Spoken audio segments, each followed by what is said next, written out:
You're going to find that the city of Aix-en-Provence in the south of France is one of the most delightful places you could ever visit, as you're about to discover in this detailed movie.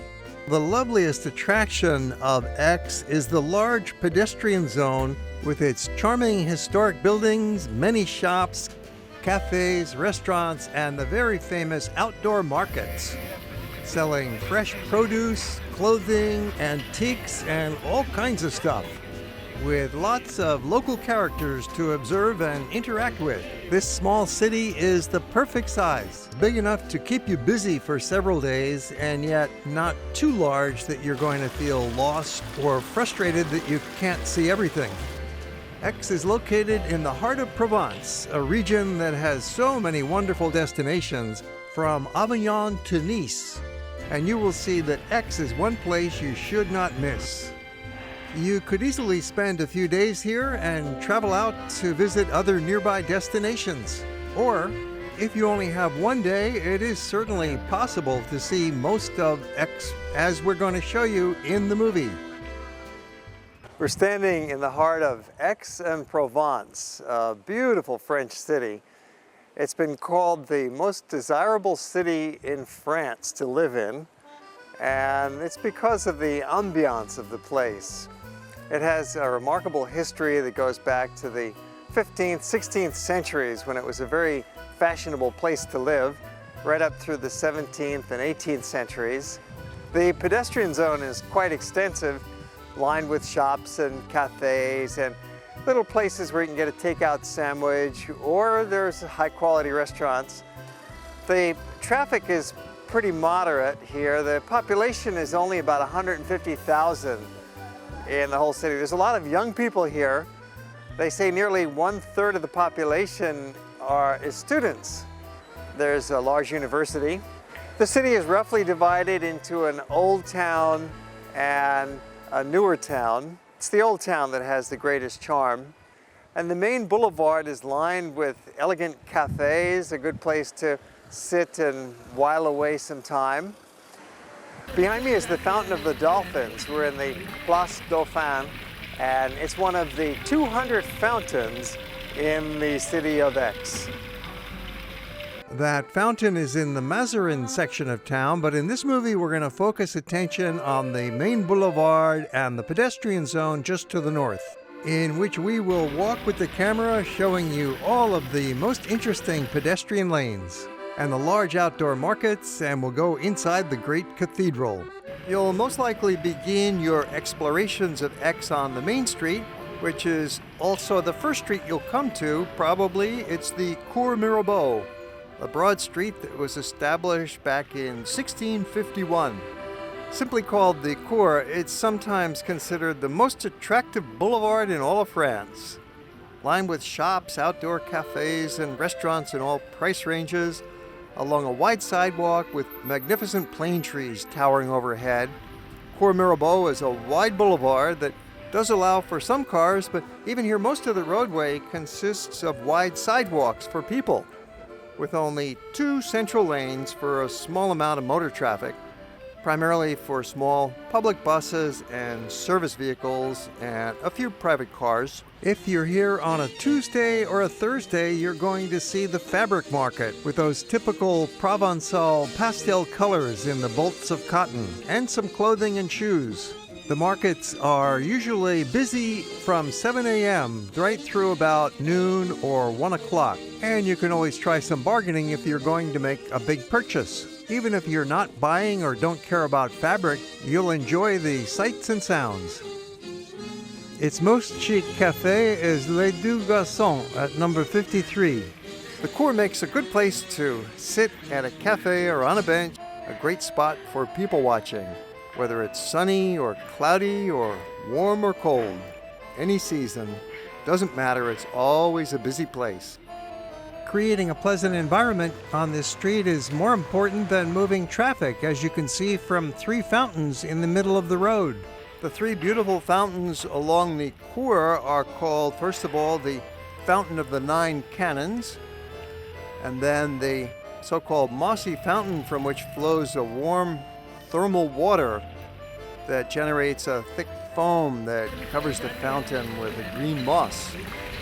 And at the top of the boulevard, there's the Fountain of King Rene, designed in 1819, and it adorns a work of the artist David Anger. At the other end of the cour is the largest fountain in the city, La Rotonde, set in the middle of a hectic traffic circle with cars swirling all around. 3 statues adorn the fountain, representing justice, agriculture, and fine arts. While you're down at this end of town, you should stop into the Tourist Information Office. And here you can get an excellent free map of the city and various other brochures. The workers here speak English, and they're quite nice and friendly, and they can answer your questions, provide sightseeing tips, find accommodations, and generally point you in the right direction. Here you can also get information about hotels, restaurants, and shopping areas, and maybe find out if there's any special entertainment happening tonight or sometime during your visit. Then, where's the main cafes? Good On the main street, comme Mirabeau. Just here, yes. How would you describe the city? It's beautiful. Yeah. Beautiful little streets. The south ambience. The south of ambience. Italian. Mediterranean ambience. Yeah. With little streets. Little streets. And there's pedestrian streets for only pedestrians? It's a pedestrian town. It's not for cars. The old town. With those good suggestions, we're heading out to find those little streets of the old town. As you'll see on the map, lanes with the green stripes are particularly nice for walking on. We'll narrow it down to the very best for you by following the blue line. That's just in the morning, and then after lunch, we'll show you a lot more. The sequence of visuals coming up does follow that route, but this is just a suggestion. If you're walking around here, you can easily find your own way. From the Cour Mirabeau, we are going to take a turn and plunge into the old town, passing yet another sidewalk cafe, walking along Rue de la Masse. It's one of the first lanes that you'll come to. Passing the intriguing-looking Hôtel des Augustins, we stepped into the lobby to find it's a very old building that started out as a 12th century convent. The rooms, however, are all modernized and quite comfortable. It's one of the very few quality hotels located in the old town. Rather than trying to name and describe each and every street, I'll identify them with a graphic and talk in general about the neighborhood. The historic pedestrian center is the old town, La Vieille Ville. About half-mile square, it's easy to cover in a few hours, but offers enough variety and texture that you might be tempted to spend the entire day exploring, or maybe a couple of days. Many of the lanes in the old town of Aix are exclusively for pedestrians, but most of these narrow streets allow some cars to go down the middle, and yet it's all very friendly, very casual. The cars go very slowly. And most often you'll find that people are just walking in the middle of those streets anyway. So it's a wonderful kind of a mixed use. Of course, the buildings are human scale as well, no higher than 5 stories throughout the old town. There's no skyscrapers, no high-rises in old Aix. And the buildings are arranged together in a medium density that creates an urban vitality with shops and cafes lined up next to each other along most of the lanes. Next, you'll arrive at Place d'Albertaz, one of the half-dozen small squares you're about to discover. Nearby is Place Saint-Honoré, a typical small plaza with a fountain in the middle and 5 streets. It was the French back in the 19th century who perfected the art of walking for sheer pleasure. They called it the flaner, the aimless wander, where you're just walking along, alert to your surroundings, observing things, interesting, even unimportant details, not so much worried about your destination, but enjoying the journey. This art of walking, or the flaneur, was very well described by a 19th century French writer named Victor Fournel, who asks us, have you ever reflected on everything contained in the term flaneur, this most enchanting word which is revered by the poets. Go on infinite investigations through the streets and promenades.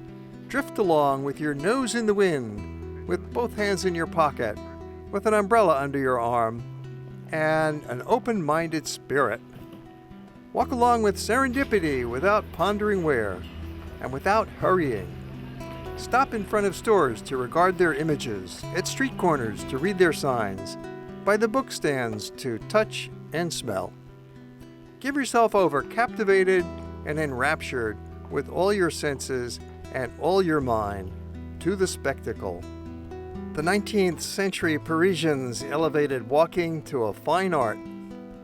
Aix has one of France's best collections of narrow lanes for that pleasant stroll, something like a miniature old-fashioned Paris without the noise, crowds, or congestion.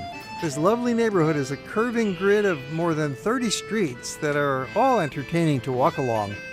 This is French living and urban planning at its best. Fountains, benches, trees, cafes all around.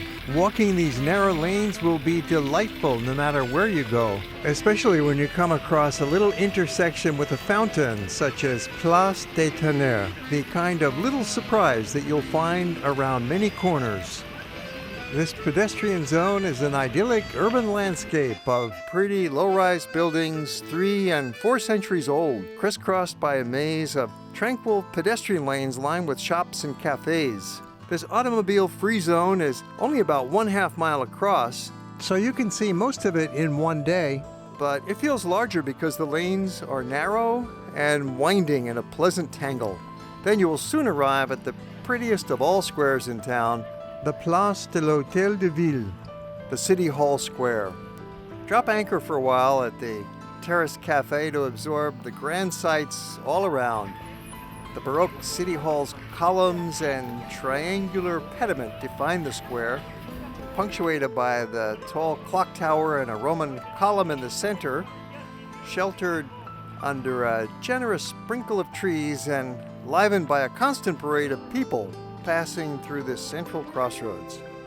The neoclassical grain market, now a post office, completes the scene with a matching pediment of sculpted allegorical figures. The statues represent 2 major rivers, the Rhône and Durance, symbolizing the fertility of the region, appropriately because growing wheat was the most important part of the economy back 250 years ago when this building was the office of tax collector on grain, and the market took place right in front in the main square. The clock tower was built in 1510 and became the symbol of local power in the city, towering over the city hall. The arch at the base of the tower is a remnant of the earlier wall that once surrounded the town. There's also a flower market here every day, and it's especially big on Tuesday, Thursday, and Saturday, market days in Aix. On the other side of the square, you'll find some small shops with souvenirs, with chocolates, and even a pharmacy for the locals. And there's another market, one more block further on Rue Gaston, called Place Richelme. It's a beautiful little plaza with trees and sunshine streaming in. The natural lighting is filtered by the leaves to give it a golden glow, and another lovely mix of items for sale. The markets of Aix add one more element to this enchanting town in Provence. This market has rather special hours because, unlike most markets in Provence, Place Richelme is open every morning except Sunday, from 7 a.m. until about 1 p.m. The vendors are the real producers who grow or bake or create whatever it is they're selling. The attractive square called Place detgailed. A couple of blocks over behind the City Hall, it's a little bit tucked away. You might miss it because the entrance is fairly narrow. Then it opens up as a large courtyard filled with outdoor restaurants surrounded by pastel-colored buildings, with a Provençal atmosphere somewhat similar to the ambience of Italy. After all, we're in the south of France, and there is a definite Mediterranean twist that is a little different than French towns in the middle of the country or further north. This is a great place to eat. It's often frequented by the university students, and the local yuppie crowd out for lunch, so it's a prime spot to sit down and have a meal. It's located on the site of the former Jewish quarter from the Middle Ages, with a later mixed population, and became congested with old housing that was cleared out in the 1960s to create this vast open plaza. Some of its side streets are tempting to explore. It gets pretty lively at lunch, but the busiest time is in the evening from 7 till 9 p.m. when it's packed with young locals out for dinner and a drink. Visitors always benefit eating in local neighborhoods because the restaurants here have to offer good quality and service at a reasonable price to keep the regulars coming back. There's several more restaurants along the upper side of the place where it narrows approaching City Hall Square. Just a block away around the corner, you'll find another lively street, Rue des Cordeliers, and it is a wonderfully local kind of experience. Mostly for pedestrians with a few cars coming through and packed with shops and cafes and all kinds of nice attractions. With not so many tourists around, you'll experience a more authentic sense of place. It's easy to miss, but it does connect right into City Hall Square. Next, we're walking a few blocks north to the Cathedral along what may be the city's most interesting pedestrian lane. Understandably, since it connects the two most important spots in town, City Hall and Cathedral. The main pedestrian lane continues north, changing names now to Rue Gaston de Sapota, and leads to Aix's main church, the Cathedral Saint-Sauveur. Rue Gaston de Sapota is a complete street. It's the perfect pedestrian lane with little shops offering postcards and souvenirs, ice cream, sandwiches. It's just a few blocks long at this point, and it connects up the City Hall Square with the Cathedral Square. This is really the heart and soul of the center of town. And for those who enjoy shopping, these blocks could be the highlight of your visit to Aix. And along the street, you've got an interesting mix of restaurants, there's some shops, there's a few offices, and then upstairs you've got apartments. Throughout this whole central historic district, you've got this kind of mixed use. It's very much a living neighborhood. People upstairs in their apartments, they've been there for generations. And this is what gives it that vital mix. So there's always people around. There's a neighborhood market. There's the coffee shop on the corner. Perhaps you're even working in the neighborhood or going to school here. So this is what keeps the central part of the city alive. This gift shop had a wide variety of items visible from the street, so we had to go inside and found those Provençal fabrics with those characteristic tones of green, orange, and yellow. They've got some small original oil paintings in somewhat of an impressionistic style, reminding one a little bit of the greatest local artist, Paul Cézanne. The painter grew up in Aix and lived here for most of his life, with his artist studio now open to the public, preserved just as he left it in 1906 at the end of his long, productive life. It does not have any paintings by the artist, but his brushes, furniture, desk, hat, and wine bottle are still there. The studio is located about 800 meters north of the cathedral. The Cathedral of Saint-Sauveur is a church of very early origin, displaying a wide range of styles from Romanesque to Gothic and Baroque. It's believed that some parts go back to the late Roman 5th century period, such as the columns of the octagonal baptistry that's said to occupy the site of a temple of Apollo. The baptistry contains 8 antique columns, 6 of them in green marble and 2 in granite, with the capitals delicately carved in white marble. We were able to speak with a friendly church volunteer who told us about it. Saint-Sauveur, the name of the church. And you have a Roman part, the first, and in the middle Gothic, right, and afterwards Baroque, perfect. 17th century. Thank you so much. It has a magnificent multi-pipe organ, and we were fortunate that somebody was practicing.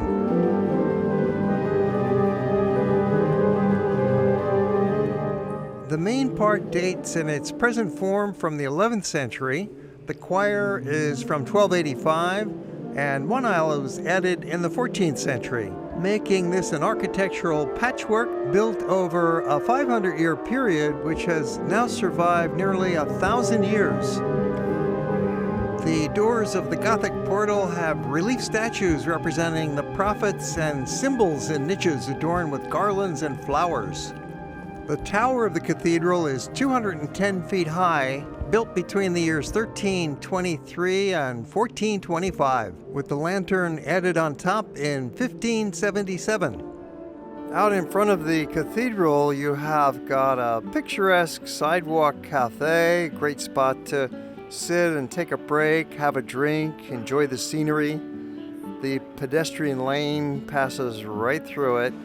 And then just in front is the university, which was founded in 1409 and ranks high among French colleges.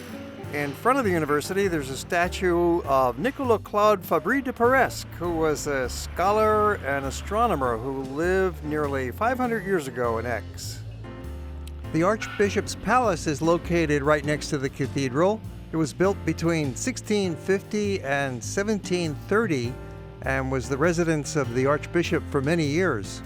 Now it's the Museum of Tapestries and Decorative Arts. There's a beautiful Regency-style door leading into the front courtyard, located on the Plaza of Martyrs of the Resistance. And naturally, you have another pleasant outdoor terrace cafe. The Museum of Old Aix is in a magnificent townhouse mansion right on the main pedestrian lane, and it contains furniture, little figurines, costumes, paintings, earthenware, and a collection of wooden puppets. The museum is located along Rue Gaston de Sapota, which is where we're going to be resuming our walk. Our route takes us south towards Place de l'Hôtel de Ville and then continue strolling through other narrow pedestrian lanes on the east side of the town, ending up at the main outdoor market in the large square in front of the Justice Palace. You might sometimes find yourself going in circles, getting a little bit lost, but that's part of the charm of exploring any place for the first time. Don't be dismayed if you're walking along a lane and you seem to recognize some of the shops or the building fronts. Maybe it's the second or third time you've gone down there in different directions, but you'll always notice new things to see. It's a scientific fact that we can only absorb or notice a small fraction, maybe 5% of the sights and stimuli that are always surrounding us.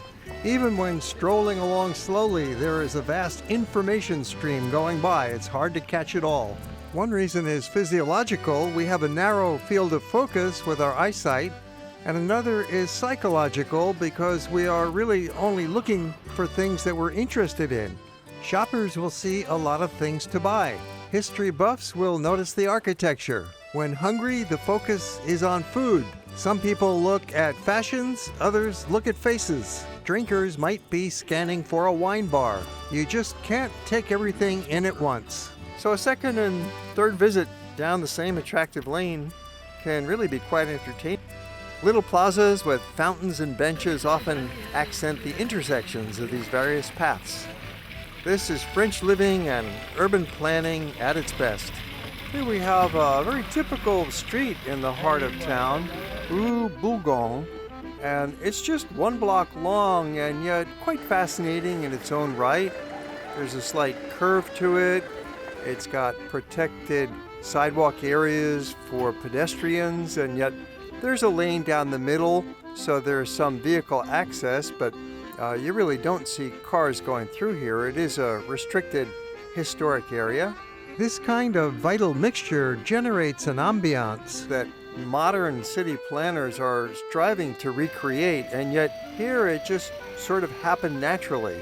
It's grown up over the centuries. People built cities from the ground up. You've got shops on the ground floor, and people live upstairs. And today, in our old and decaying downtowns, in the modern Western world, in America, for example, we're now trying to rediscover this very humanistic way of living. You can get it just outside the pedestrian zone And even here, it's very quiet. Some cars are allowed, but they need special permits. They can't park in the area, so it retains that ambiance. Place des Trois Ormeaux is an especially beautiful little square with this wonderful fountain. It's clean, functioning, and there's interesting buildings all around it.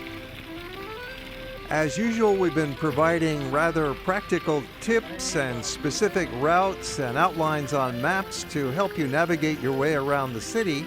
And yet, while it's good to develop a plan for your visit and locate the various attractions and pedestrian lanes on a map to make sure you find the right neighborhoods, you also want to leave time for that aimless wander.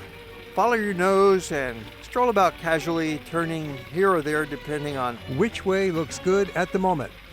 Have a peek around the corner. If it looks boring, then just keep going. You can make up your mind as you're walking. The old town is small enough that you will not get lost for very long. And this mystery of discovery, after all, is a big part of the travel adventure. That said, there's certainly a role for some advanced planning before you take the trip, and it's a fun way of looking forward to your upcoming journey. It's always helpful to do some research, especially if you're only in town for one day, as we are in this movie, with limited time that you don't want to squander by getting lost or going the wrong way. One of your great pleasures in the visit will be the open markets. There's some kind of market every day in Aix, but it's especially notable on Tuesday, Thursday, and Saturday when there's a very large farmers market, an antique market, fabrics, and flowers. It's one of the most famous markets of Provence. The main market takes place in front of the Palais de Justice on Place de Verdun and Place des Prêcheurs, then continues on the streets behind at Riffle Raffle, where you'll find all sorts of clothing, some of it new, inexpensive, and some of it secondhand. More of that coming up in a few minutes. And part of the market is sort of a flea market, antique market. They've got a whole variety of furniture. There's the usual, the bric-a-brac, clothing, jewelry, the old books, knives, various sculptures and paintings and other kinds of arts. You've got some antique electrical items. You've got old cameras. One person's junk is somebody else's treasure. It's a way to recycle old goods and give them a new life at a bargain price. Or maybe just look at it as a living museum. And then in the other section of the market is the wonderful foods of Provence. You've got a big variety of fresh foods here, your vegetables, most of them grown in the south of France. So if it's out of the season, if it's winter time, they would be brought in from perhaps the Middle East, from Israel, from Africa, from Italy. But the south of France has got a wonderful climate for growing agricultural products all year round. And one of the specialties is the olive. There must be hundreds of kinds of olives that are grown in France. You can get it ground up as the tapenade. Ground up olives. That's a wonderful and delicious way to consume this healthy food. They've taken the pits out for you and done all the work. How about the incredible variety of mushrooms so important to French cuisine, such as chanterelle. All sorts of greeneries. There's lychee, there's oranges, apples, every kind of fruit imaginable. And yes, the French have cheese galore. Variety of cheeses, some of it's not even pasteurized, so you get that real fresh, zingy flavor. Cheese is an item easy to purchase and makes a good snack while you're out walking, or accompany it with those olives and a loaf of fresh bread and a bottle of wine, and you've got a meal. You probably are not cooking food on your vacation, and you just wandered into the market to have a look and take a few pictures maybe, and you will be tempted to purchase some of the fruits. There's nuts, there's other kinds of snack foods, and there's cafes around the market stalls as well. So it just makes the perfect spot to wander, take in the aromas, talk to some locals, and get some good food. It's really a delight to see the French in their comfortable market, in their glory, really. This is an authentic kind of experience that you're never going to get if you're sitting on a tour bus or just paying a quick visit to a place and taking a few photos and then moving along. People watching is always part of the game here, and you'll certainly run into some French characters. It helps to know the market schedule for each of the towns that you'll be visiting, and this is easily available. Aix is unusual in having 3 large markets every week. Most towns have 1 main market a week, and then a couple of half days, perhaps, if you're lucky. The savvy traveler plans their Provence schedule around these market days. While the main market activities are taking place in the broad open plaza, there are also many shops around the plaza that are open for business at the same time, and they usually get quite busy on market day, so they're fun to pop into as well. And you might even find some covered alleyways leading off to explore. Just behind the Palace of Justice, there's another little market square. To find this other clothing market, just walk around the corner and the side of the courthouse and go to the back of it, and there you'll find another intersection of streets filled with market stalls. And here you're going to find clothing, piles and piles and piles of clothing, and local people out looking for a bargain. Now, the prices on this kind of a sidewalk market are probably about half or a third of what you're going to find in the stores. And the quality is probably just as good. You know, too often we're in a bit of a rush when we're traveling or in our daily life, and you walk by some sidewalk musicians and you might not even stop, but it's worth a moment to listen to such a fine sound. Let's listen to the street musicians for a moment as we enjoy the sights of the quaint streets and the sidewalk market.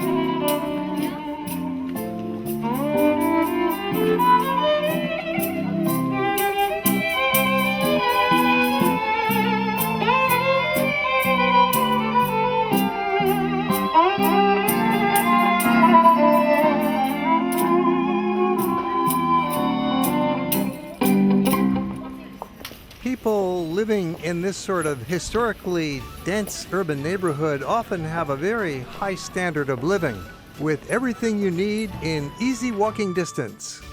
This is a much different lifestyle than American suburbia, where you might be living hours drive to the drugstore, you have to drive to a marketplace. There's nothing in walking distance of where you live. But in the European towns, you have a much more sociable and convivial atmosphere. The Passage à Gare was founded in 1846. This passage is the most direct and most popular connection between the Cour Mirabeau and the Place du Palais de Justice. So you really have the best of all worlds. It's an urban place, and yet it's a small city. So you've got all the amenities of the walking distance. You've got a shop on the corner. You've got the cafe around the bend. There's a bar. There's restaurants. There's the outdoor plazas. There's fountains. Beautiful boulevards. Wonderful colors in the buildings. Tree-lined streets. What more could you possibly ask for? There's a mix here in population of university kids. There's older folks. There's working people, there's some immigrant vitality. You've got train stations that will take you to some nearby places that are wonderful, such as Arles and Marseille. You've got the entire Côte d'Azur just an hour or two away, and you're in Provence. This is the good life. As we return to Cour Mirabeau, the main street, we notice the transit system here has these minibuses, very efficient way to get around. And they also have a fleet of microbuses. They can carry 7 people, and they have a low floor that makes it easy to get in and out. You just buy your ticket from the bus driver. It's very inexpensive to ride. It's about 50 euro cents per ride. And they have an extensive network with these little tiny buses. that run throughout the old town with those narrow lanes they can manage to find their way through. They operate all day from 8:30 in the morning till 7:30 at night. And there's no bus stops. You just flag them down as they go by and board the vehicle. There's also a tourist train that'll take you through the center. That completes our in-depth visit to Aix. Now we're going to show you how to get out of town if you're not spending the night. Perhaps you're staying nearby in Avignon or Arles or even Marseille. And it's very easy to get around, as we'll show you right here. You walk along the Cour Mirabeau, passing through a lovely modern shopping mall with some apartments upstairs. If you're heading to Marseille, the easiest way to get there is walk to the local train station. It just takes about 10 minutes along Avenue Victor Hugo, and it's a short 30-minute train ride. It'll bring you down to Marseille with the regular train. Or if you're coming to Aix from Marseille, this is the station you want to arrive at, and it's a short walk to town. However, if you're going up to Avignon, as we are, you take the local bus to the TGV station because you want the high-speed train to bring you up to Avignon. That's only a 20-minute train ride. Here's the big picture on the map showing their locations. But now let's turn it around. For example, give you some tips on how to get from Avignon down to Aix by train. In this case, we're taking the city bus over to the Avignon TGV station. That's the high-speed train. You do pay separately for the bus ride, which is short and scenic, and it soon brings you to the very modern TGV station. And that way we can enjoy a very fast and comfortable train ride through this very pretty scenery, heading on down from Avignon down to Aix-en-Provence for the day. And you see these TGV trains are spectacular. Arriving at the TGV station of Aix, and then there's a convenient shuttle bus that'll take you right into town. To find the bus, you go up one level from the train tracks to the main station, then down one level to the bus. We started out the program with the claim that the French consider Aix to be the most desirable city in which to live. French public opinion surveys have shown that if they could retire anywhere in France, they would choose Aix. And in today's program, you have seen why that makes a very good choice. You are probably not retiring there, but you would certainly enjoy the visit. This is one of many programs that we have about the south of France, covering Carcassonne, Arles, Avignon, Marseille, Nice, Cannes, Antibes, Saint-Paul-de-Vence, and on to Monaco. Look for them all in our collection.